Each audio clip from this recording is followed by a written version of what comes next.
नमस्कार, अग्रविजन चैनल में आपका स्वागत और हार्दिक अभिनंदन। आप देख रहे हैं कार्यक्रम गुरु मंत्र, एक ऐसा कार्यक्रम जिसमें आपके प्रश्नों का समाधान हम कराते हैं एक आमंत्रित गुरु से। और आज के गुरु हैं लेफ्टिनेंट डॉक्टर गुलशन गुप्ता, जो यूनेस्को के स्पीकर भी रहे हैं और साथ में CBFC के मेंबर भी हैं। और आज हम जिस विषय को लेकर आए हैं वो है मीडिया साक्षरता। जैसे कि सब जानते हैं हम कि भारत एक लोकतांत्रिक देश है और वो लोकतांत्रिक देश में मीडिया को फोर्थ पिलर कहा जाता है, चौथा स्तंभ कहा जाता है। चौथे स्तंभ की भूमिका क्या होनी चाहिए आज के समय में, और उसमें मीडिया की लिटरेसी की क्या भूमिका होनी चाहिए और क्या वो होती है, उसके बारे में हम डॉक्टर साहब से बात करेंगे। डॉक्टर साहब नमस्कार, स्वागत है आपका कार्यक्रम में। नमस्कार सर। डॉक्टर साहब, ये मीडिया लिटरेसी है क्या? सर, जैसा भी आपने कहा, भारत एक लोकतांत्रिक देश है, चौथा पिलर है। तो जिस तरीके से आज हर आदमी सूचनाओं के बीच में घिरा है, तो उसके पास पूरे दिन इतनी सूचनाएं, इतनी जानकारियां, इतनी इन्फॉर्मेशन आती है कि वो ये तय नहीं कर पाता कि उसके लिए कौन सी उपयोगी है। यहाँ पर मीडिया लिटरेसी उपयोगी होती है। तो जैसे हम पहले ये कहते थे कि किसी व्यक्ति को यदि लिखना नहीं आता, पढ़ना नहीं आता, तो वो इलिटरेट है, यानी साक्षर नहीं है, पढ़ा लिखा नहीं है। आज के समय में सर मैं ये बात कहूँगा कि जो मीडिया लिटरेट नहीं है वो असाक्षर है, वो इलिटरेट है। तो इतना इम्पोर्टेंट है मीडिया लिटरेसी। अब मीडिया लिटरेसी को समझेंगे कैसे? तो बहुत आसान शब्दों में यदि हम समझें तो जितनी सूचनाएं हमारे पास पूरे दिन आ रही हैं, उसमें से ये तय कर पाना कि फेक कौन सी है और फैक्ट क्या है, रील कौन सी है और रियल क्या है, यदि इतना कोई समझ लेता है, वो आज मीडिया लिटरेट है। लेकिन कभी कभी कैसा होता है कि मीडिया भी इस तरह की खबरें देता है, जैसे आप सब मल की घटना है उस पर मीडिया खबर दे रहा है कुछ और पॉलिटिकल लोग कुछ बोल रहे हैं, तो उस समय पे मीडिया की क्या भूमिका होनी चाहिए? इसमें सर बहुत महत्वपूर्ण जो बात है, जो सूचनाएं मेरे पास पहुंच रही हैं, यदि मैं एक कंज्यूमर हूं मीडिया का, तो मेरे पास जो सूचनाएं आ रही हैं उसका सोर्स क्या है। यदि मैं उन सूचनाओं को केवल जो व्हाट्सएप पर मेरे पास फॉरवर्डेड हो गई और उनको पढ़ करके मैं आगे बढ़ा रहा हूँ, तो फिर से मैं मीडिया इलिटरेट हूँ। और यदि मैं वास्तव में उसका सोर्स पता करता हूँ, उस व्यक्ति से या उस माध्यम तक पहुँचता हूँ जहाँ जिसने उसको आंखों देखा है और उस बात को आगे बढ़ाता हूँ, तो मैं मीडिया लिटरेट हूँ।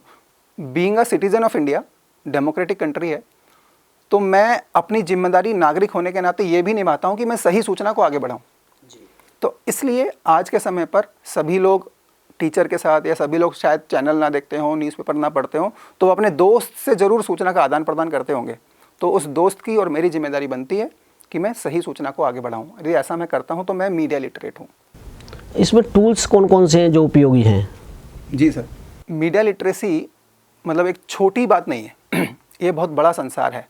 जैसे हम केवल मीडिया एक टर्म को लेते हैं तो मीडिया में सभी आता है, उसमें प्रिंट से लेकर के आज के AI तक की बातें आती हैं। न्यू मीडिया आता है, ऑनलाइन आता है, रेडियो, प्रिंट, टेलीविज़न, ये सब मीडिया के पार्ट हैं। तो ठीक इसी तरीके से मीडिया लिटरेसी का पार्ट भी ये सभी हैं। अब हम टूल्स की बात करते हैं। रेडियो के लिए या फिल्म के लिए या टेलीविज़न के लिए या ऑनलाइन मीडिया के लिए, मैगज़ीन के लिए लिटरेसी ज़रूरी है। फिल्म लिटरेसी भी ज़रूरी है, रेडियो लिटरेसी भी उतनी ही ज़रूरी है। तो जिस भी माध्यम का उपयोग हम कर रहे हैं उसमें लिटरेट होना ये बहुत ज़रूरी है। अब बात आती है टूल्स की, तो ये निर्भर करता है कि मैं किस लेवल तक साक्षर हूँ, उस लेवल का टूल मैं उपयोग करूँगा। जैसे अभी हम मीडिया लिटरेसी की बात कर रहे हैं और मुझे फ़ोन चलाना नहीं आता, तो मैं क्या सोशल मीडिया यूज़ कर पाऊँगा?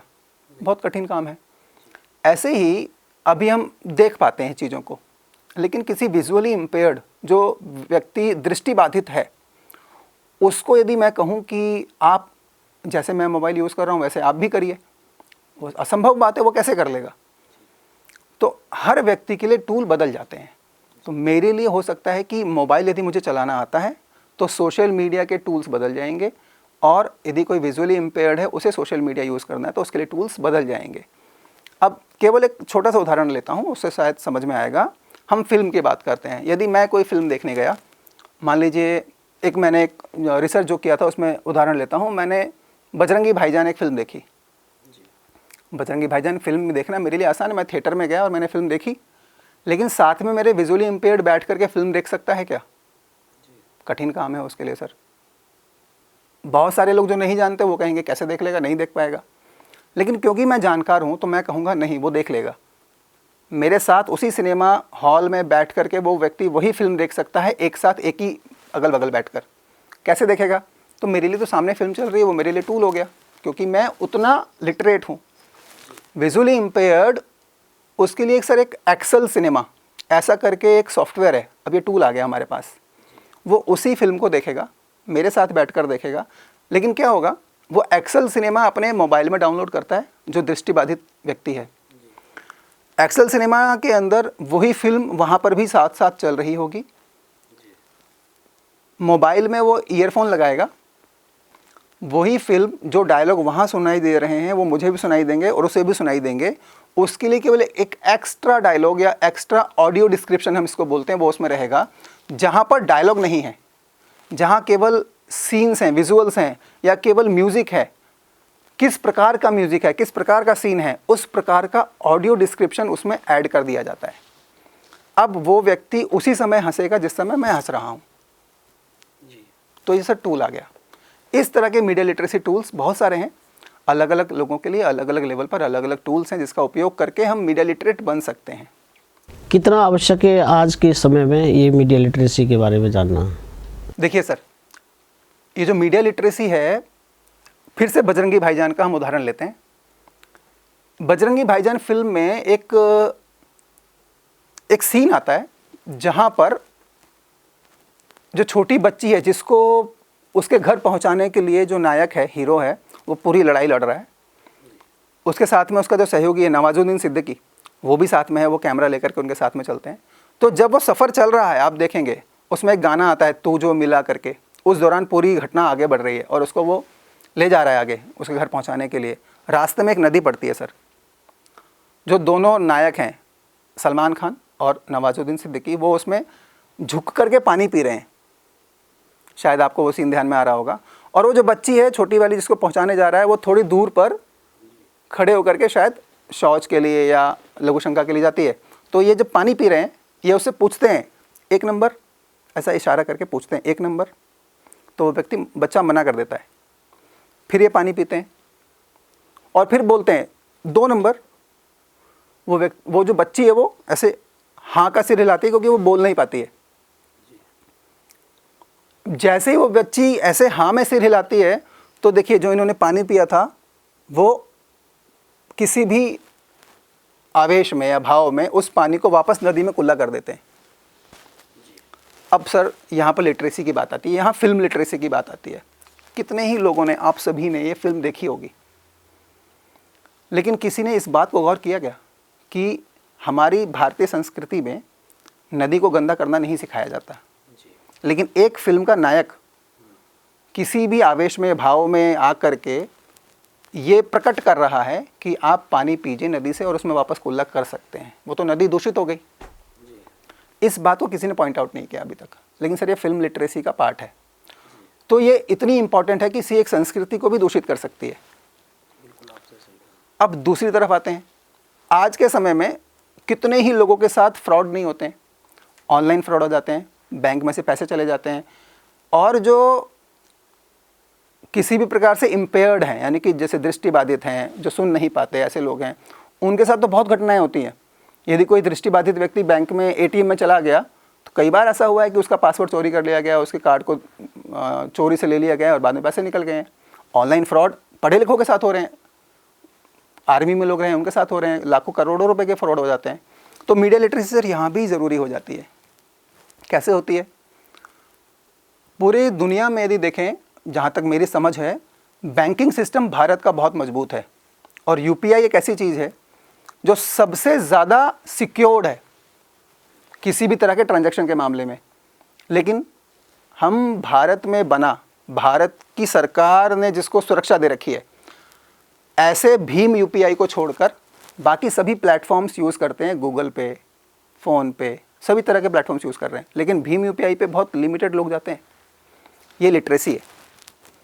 आप जब देखेंगे भीम यूपीआई पे आपने जो पासवर्ड सेट किया होगा वही पासवर्ड गूगल पे और फ़ोन पे मांगते हैं, वो अपना पासवर्ड सेट करा हुआ नहीं मांगते हैं। केवल जब आप गूगल पे या फ़ोन पे का ऐप खोलेंगे उस ऐप को खोलने के लिए पासवर्ड अलग होगा, लेकिन जब ट्रांजैक्शन करते हैं उस समय वो वही पासवर्ड मांगता है जो आपने भीम यूपीआई पे सेट किया हुआ है। तो ये लिटरेसी है। हम क्यों यूज़ करें फिर वो सब चीज़ें जो सेकेंडरी हैं? हम प्राइमरी चीज़ क्यों नहीं यूज़ करते? क्योंकि उसकी एडवर्टीज़मेंट हमने टीवी पर देखी है, क्योंकि मुझे बगल वाले ने बता रखा है, क्योंकि मेरे दोस्त वाले ये यूज़ करते हैं, क्योंकि जिस ठेले पर, जिस दुकान में, जिस रेस्टोरेंट में मैं जाता हूँ वहाँ पर फ़ोन पे और गूगल पे का एक स्कैनर लगा होता है। ये बात है सर मीडिया लिटरेसी। यहाँ पर मुझे सीखने की ज़रूरत है, यहाँ पर मुझे मीडिया लिटरेट होने की ज़रूरत है। कितना उपयोगी है ये? मैंने अभी सर शुरू में एक बात कही, 21st सेंचुरी में, आज 21वीं शताब्दी चल रही है, इस शताब्दी में यदि आप मीडिया लिटरेट नहीं हो तो आप इलिटरेट हो। कई बार हम विदेशों को ये बताते तो हैं कि भारतीय संस्कृति में इस तरह की बातें हैं, या पश्चिमी संस्कृति ने भारतीय संस्कृति को दूषित कर दिया है, लेकिन कुछ अच्छी बातें भी हैं जो हमने सीखनी चाहिए, समय के साथ सीखनी चाहिए। अब कितनी ज़रूरी है ज़रा देखते हैं। हॉलीवुड की जो फिल्में बनती हैं उन सभी फिल्मों में आप देखेंगे, ये जो मैंने ऑडियो डिस्क्रिप्शन की बात अभी बताई थी जो विजुअली इम्पेयर्ड के लिए ज़रूरी है, तो दृष्टिबाधित के अलावा जो सुन नहीं पाता उसके लिए वहाँ पे कैप्शंस लिखे आते हैं। आपने देखा होगा जब फिल्म चल रही है तो नीचे कैप्शंस लिखे आते हैं। भारतीय फिल्मों में नहीं आते थे। ये कुछ सालों से शुरू हुआ है, और कुछ सालों में जो शुरू हुआ है वो भी गिनी चुनी फिल्मों में शुरू हुआ है। दूसरी भाषा के लिए सबटाइटल आते हैं। बिल्कुल, यदि मैं हिंदी समझता हूँ तो नीचे इंग्लिश में सबटाइटल आता है। अब जो हॉलीवुड की फिल्में बनती हैं वो भारत में भी यदि रिलीज होती हैं तो उसमें भी ऑडियो डिस्क्रिप्शन और कैप्शन लिखा हुआ आता है। आप बगल वाले हॉल में जाकर के देखेंगे वहाँ हिंदी फिल्म चल रही होगी, उसमें नहीं आ रहा होगा। अब ये क्या है सर? ये है इंक्लूसिव, इंक्लूजन की बात कर रहे हैं अब हम। क्या एक ही स्कूल में बैठ कर के दृष्टिबाधित बच्चा या कोई भी इम्पेयर्ड बच्चा और सामान्य बच्चा बैठकर एक क्लास में बैठ के पढ़ सकते हैं क्या? एक ही टीचर उन दोनों को एक ही साथ पढ़ा सकता है क्या? बहुत सारे लोग बदना कर देंगे, कैसे पढ़ाएगा भाई, बड़ी दिक्कत होगी, क्योंकि वो टीचर शायद इसकी भाषा ना जानता हो, वो साइन लैंग्वेज ना जानता हो। सर सब कुछ जानता है, बस तरीका नहीं पता। यदि कोई दृष्टिबाधित यानी विजुअली इम्पेयर्ड और हियरिंग इम्पेयर्ड जो सुन नहीं पाता, वो दोनों बच्चे एक क्लास में बैठे हैं और बाकी पूरी क्लास में ऐसे बच्चे बैठे हैं जो सुन भी पाते हैं, देख भी पाते हैं, और जो टीचर पढ़ा रहा है वो समझ रहा है, तो टीचर की क्या जिम्मेदारी बनती है? इंक्लूसिव एजुकेशन हो। वो कैसे होगी? जो टीचर बात पढ़ाना चाह रहा है या बताने वाला है उसको वो बोलकर बताए और लिखकर बताए। तो जो व्यक्ति देख नहीं पाता वो सुन के सीख लेगा, जो सुन नहीं पाता वो देख के पढ़ लेगा, और जो सब कुछ कर पाता है वो दोनों से पढ़ लेगा। ये इंक्लूसिव एजुकेशन है। एक छोटा सा उदाहरण देता हूँ, आपको बात बहुत मार्मिक लगेगी कि इतनी गहरी कौन जा करके सोच सकता है। हमारे देश में आपने कहा ना डेमोक्रेटिक कंट्री है, लोकतांत्रिक देश है। मैं अपने जीवन का पहला रिसर्च पेपर करने गया, उसमें एक बच्चा जो दृष्टिबाधित था, 12वीं क्लास में पढ़ता था, उसने मुझे एक जो रिस्पॉन्स दिया उसका मतलब समझिए। हमारे देश में हमारे जब नेता वोट मांगने जाते हैं तो वो हिंदू के नाम पर, मुस्लिम के नाम पर, यादव के नाम पर, ब्राह्मण के नाम पर, यानी जात पात के नाम पर वोट मांगते हैं। और जिस इलाके में जितनी ज़्यादा किसी की पॉपुलेशन होती है उसका नेता विजयी भी होता है। तो उस दृष्टिबाधित बच्चे ने मुझे कहा कि सर पूरे देश में कितने दृष्टिबाधित लोग हैं आपको पता है क्या? काफ़ी होंगे। केवल दृष्टिबाधित कहा, बोले पूरी जो विकलांग या जिसको डिसेबल्ड लोग बोलते हैं उनकी पॉपुलेशन पता है क्या? मैंने वो तो और भी ज़्यादा होगी।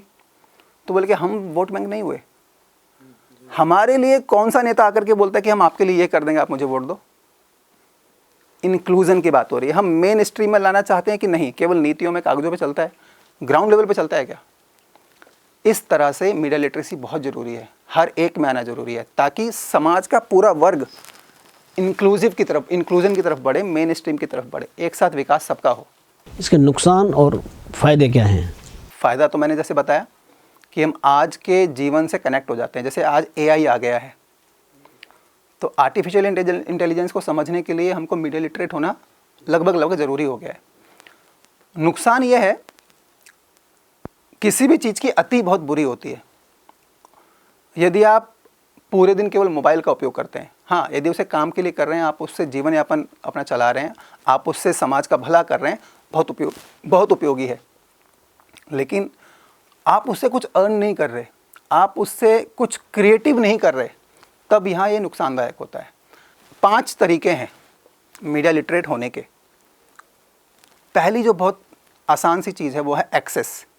जैसे मैंने कहा मेरे पास मोबाइल है लेकिन चलाना नहीं आता, तो यानी कि अवेलेबल तो है, एक्सेस नहीं है। तो आपको उसका एक्सेस तो हो, आपको पता तो हो उसके अंदर क्या क्या बातें आती है, क्या क्या सिस्टम है, क्या क्या टूल है, क्या क्या आप उसको चलाते कैसे हैं। अब पहला एक्सेस है। दूसरा है एनालाइज करना।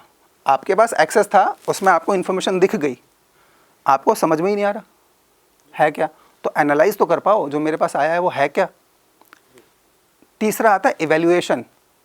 यहाँ पर बहुत सारे लोग मार खाते हैं और डिसएडवांटेज यहीं पे शुरू हो जाता है, या कोई एडवांटेज क्यों ले जाता है और कोई डिसएडवांटेज क्यों हो जाता है, इसका अंतर यहीं आता है। इवैल्यूएशन क्या होता है, जो एक इन्फॉर्मेशन आपके पास आई, आपने उसे सही समझ लिया और आगे बढ़ा दिया, एनालाइज तो कर लिया, लेकिन इवैल्यूएट नहीं किया। इवैल्यूएट कैसे होगा, यही इन्फॉर्मेशन कहीं और कैसी दिखाई दे रही है। मैं एक अखबार पढ़ता हूँ तो उसी न्यूज़ को दूसरे अखबार में भी तो देखता हूँ, दोनों अखबारों में अलग अलग प्रकार की इन्फॉर्मेशन जरूर दिखती है, कोई एक लाइन तो अलग नज़र आ जाती है। तो इससे मेरा ज्ञानवर्धन हो रहा है, इससे मैं मीडिया लिटरेट हो रहा हूँ, मुझे पता लग रहा है और क्या है, इवैल्यूएट करना। ये 3 चीज़ें आ गई। इसको बोलते हैं डीकंस्ट्रक्शन ऑफ एनी इन्फॉर्मेशन। आप जो आया सामने उसे डीकंस्ट्रक्ट तो करिए। चौथा पार्ट आता है क्रिएट करना। पहले 3 पार्ट यानी एक्सेस, एनालाइज और इवैल्यूएशन में मैं कंज्यूमर था मीडिया का, अब मैं मीडिया का कंटेंट क्रिएटर बन गया हूँ।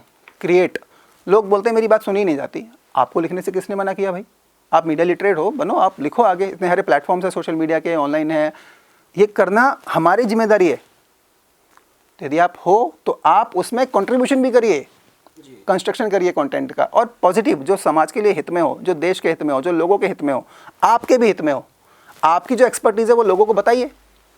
ये चौथी बात थी। 5वीं बात है पार्टिसिपेट करना या रिफ्लेक्ट करना अपने आप को। आप बोलते हो जी मेरी बात सुनी नहीं जाती, हो सकता है आपके पास मंच ना हो लिखने के लिए, या फिर आपको लिखना नहीं आता, लेकिन ऐसे और भी तो लोग कंटेंट बना रहे हैं। सारा कंटेंट दुनिया का मैं अकेले बना नहीं सकता, बहुत सारे लोग बना रहे हैं, उनके बीच में जाकर के अपनी बात रख कर आइए। धन्यवाद सर आपका, आपने बहुत महत्वपूर्ण जानकारी दी। इसी तरह की और भी महत्वपूर्ण जानकारियों के साथ, नए नए विषयों के साथ हम आपके साथ फिर हाजिर होंगे। तब तक के लिए हमें दीजिए अनुमति। नमस्कार।